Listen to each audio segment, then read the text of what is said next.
8 o'clock.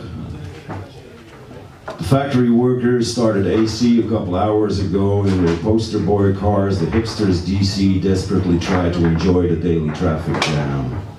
And freewheeling cyclists all over the world wish they could fly over the streets and across the rooftops, landing safely on the balcony by their desk, the daycare porch, the hopefully not peed under newsstand or the coffee house, the dispensary of the dark and liquid, bitter sustainer drug.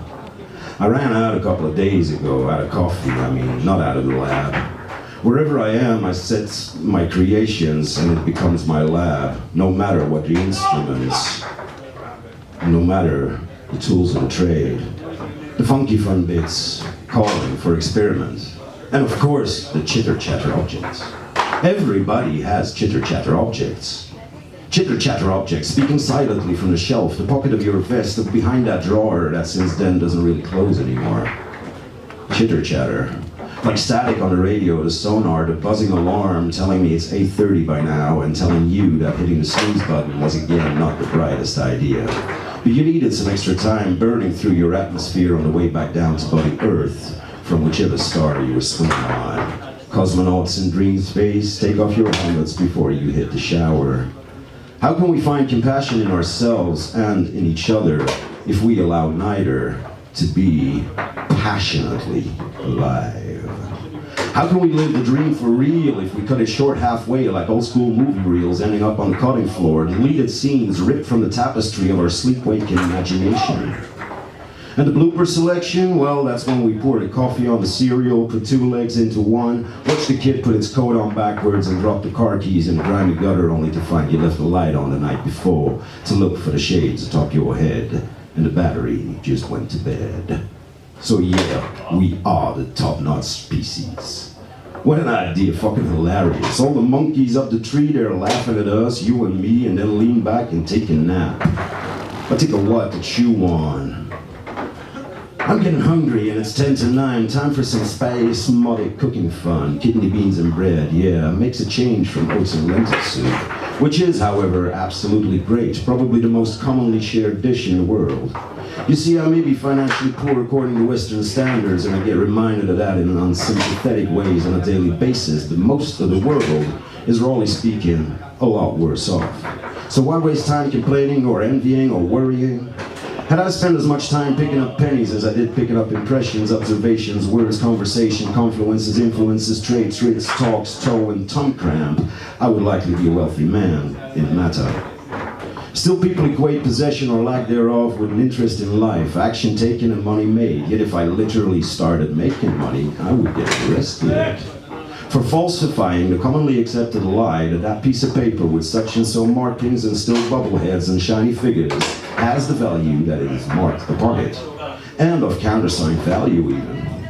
I recall as a kid a brief, ever so brief flash of total awe when I realized that scribble was an autograph.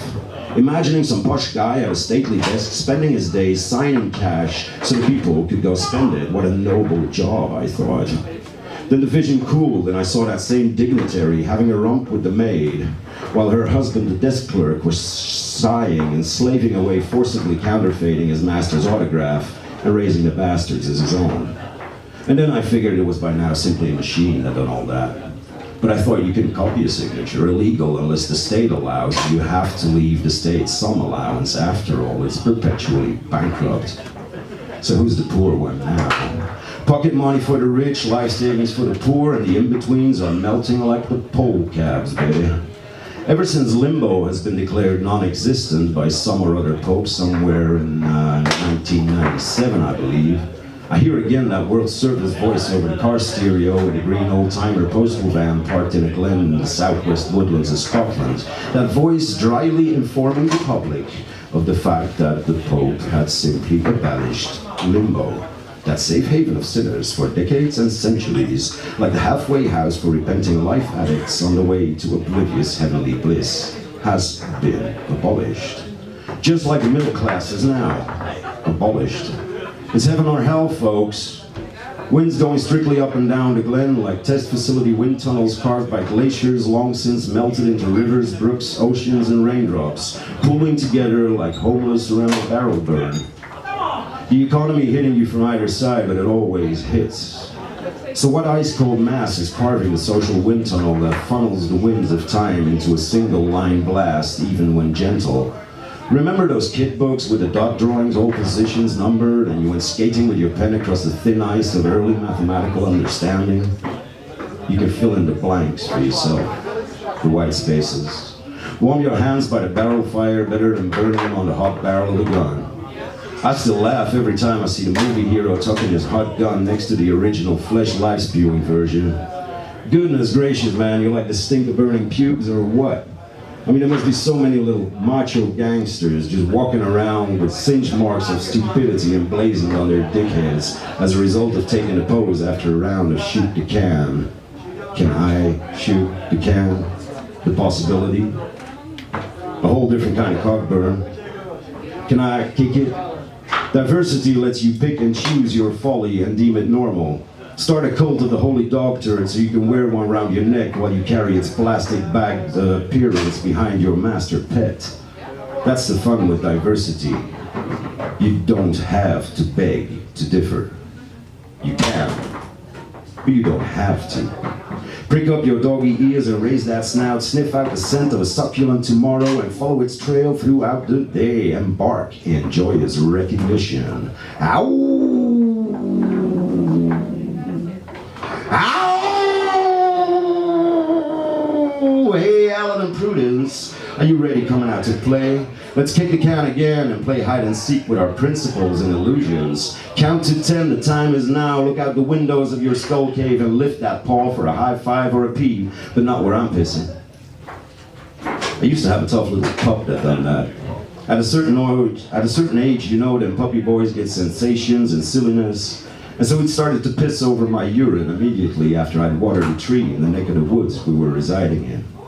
So one day I waited, cock squeezed in hand, and a little big bugger audaciously put himself straight underneath, lifted the leg and started pissing the cartoon face on him after I lifted the tension off my fingers and released the full pressure of my morning bladder on his head.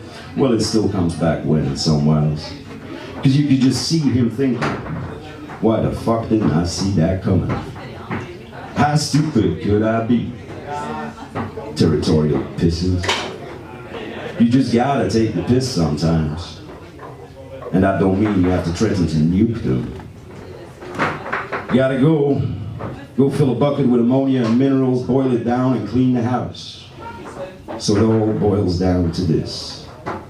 Clean piss.